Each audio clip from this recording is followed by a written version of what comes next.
د ملګر ملتونو نړیوال سازمان له افغانستان سره د نړیوالو مرستو د دوام غوښتنه کوي. د کډوالو په چارو کې د ملګر ملتونو د عالی کمشنري رئیس له امید رادیو سره په ځانګړي مرکه کې له افغانستان سره د نړۍ د مرستو د دوام غوښتنه کړې.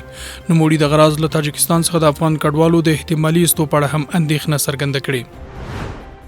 د جرمني د بایرن ایالت لومړي وزیر ویلي د افغان کډوالو د بیرته لیږد لپاره له اسلامي امارت سره د ډیپلوماټیکو اړیکو ټینګول اړین دي. نوموړي په خپل ایکس پاڼه لیکلي چې له افغان حکومت سره د جرمني د ډیپلوماټیکو اړیکو ټینګښت سره به د کډوالو ستنولو لړۍ منظمه شي. ټولګټو وزارت وايي په تیرې اونۍ کې د هیواد د اوسپنې پټلۍ له لارې ټوټال 0.09 میټریک ټنه توکي انتقال شوي.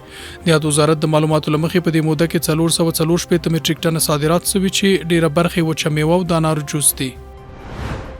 او په غزه کې د حماس غورځنګ په یو برید کې 3 اسرایلیان وژل شوي. د برید د حماس له لوري د جبالیا په سیمه کې پر یو اسرایلی ټانک شوی چې له امله 3 تنه وژل شوي او یو افسر په سخت حالت کې روغتون ته وړل شوی دی.